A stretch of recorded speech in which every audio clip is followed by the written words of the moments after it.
So I don't know how much NXT you may typically watch anymore, Kate, but did you get a chance to watch the Grayson Waller promo that seemed to catch some headlines in discussion today? I did, just because I saw so many people talking about it, and NXT. It's not a promotion that I follow, but I do like to see what people are talking about. So when I see something get that much traction that quickly, I take an interest.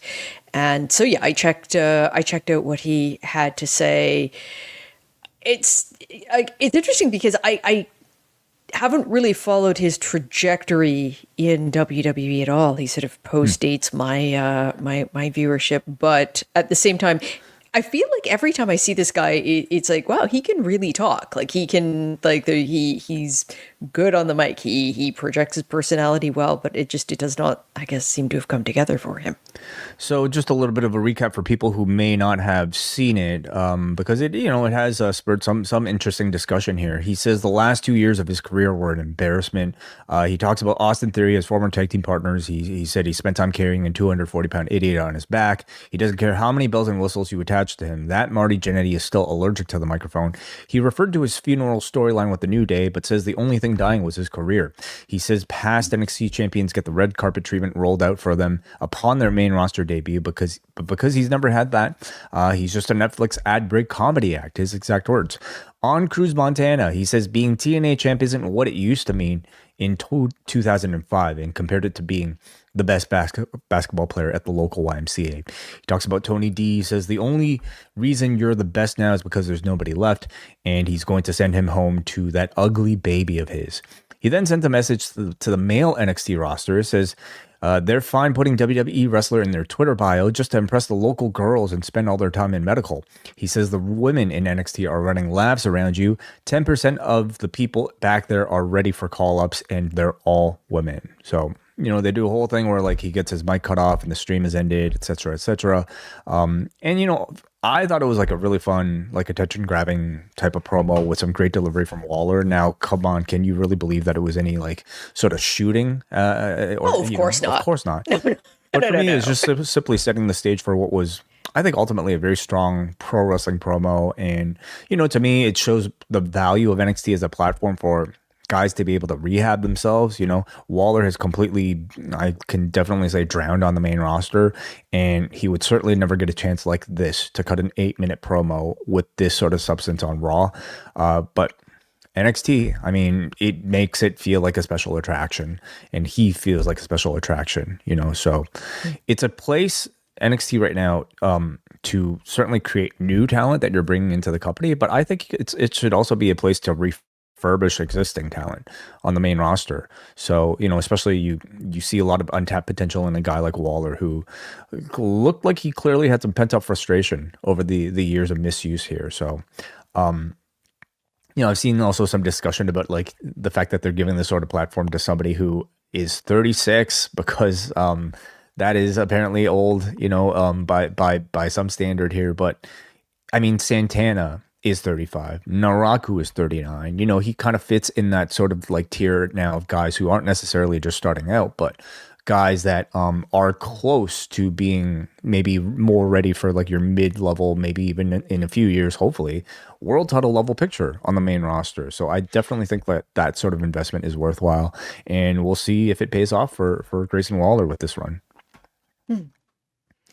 Yeah, I'm Yeah. never sure about doing those sort of like, hey, let's talk about something our company is shitty at promos. I like in either in any company, but the one thing is they will get people talking, and this certainly did. So the mission accomplished to him. Also on the show, we had Mike Santana cut his first promo under his Cruz Montana name, and just spoke about his path towards becoming a WWE superstar. And a lot of this content we've kind of heard from him before, but for a new audience, I mean, I thought it was certainly worthwhile. Talked about his rough upbringing, the loss of his father, the glass ceiling put on him as a tag wrestler, and I thought he sounded great. As far as delivery goes, both on this show between Waller and now Santana, you have two really strong, polished promo guys on that I certainly think NXT could use a whole lot more of. So how long do you think he stays in this system before he gets called up? Because he's one of those where you ask, well, what exactly are you learning other than the exposure to a WWE audience? Yeah, I think that that's it. Like the WWE audience has to get used to him.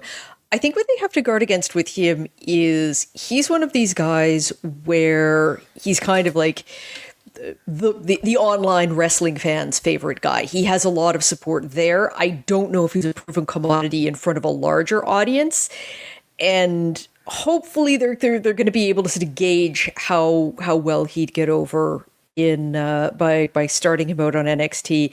I'm never sure though. Like I'm not like it seems like the transition out of NXT onto the main roster has been rough for some people. Again, I'm not like it's not something I watch every time, but I feel like I've heard some disappointment in terms of transitioning. So hopefully they get it right with him. I think he's someone who does have he has a lot to offer. And I don't think that he has sort of reached the peak of what he can do. And I hope he does well.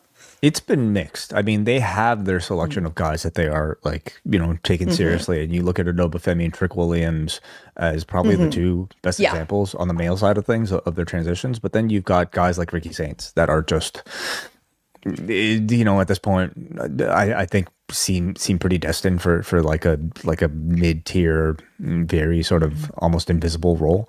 And you wonder if like a guy like Saints would have come in with a lot more momentum had he skipped NXT and just went to the main roster. And so I feel like yeah. I feel like NXT in a way is sort of, aside from the wrestlers' chance to prove that they can get over with a WWE audience, it's like it's WWE's opportunity to figure out how they can maximize the return on these people. And so it's like it's for them to figure out how they can use them. And so in that way, I don't think it's a problem. I don't know that he needs to be rushed onto the main roster right now. I also, from anything that I've heard, I think one of the points that really hit home about Waller's promo is that the NXT roster needs solo men stars right now. So it may, that it may be good for NXT that he's there as much as for him. It's July on the Post Wrestling Cafe, and that means our extensive G1 coverage begins starting July 11th. We're going to have reviews of every single G1 card right up to and including the finals in the middle of August. Plus, Rewind Away takes a look at 2 episodes of Heels. We're also going to be going back to 2005 for a review of WrestleMania 21, and it is the start of our double shot episodes covering this season of Dark Side of the Ring. Plus, we are going to dive into the 3rd season of WWE Unreal. All that and so much more can be yours by signing up to the Post Wrestling Cafe. It gets you XL editions of Rewind to Raw, Dynamite, and SmackDown, Collision Course on a weekly basis, MCU later, and so much more.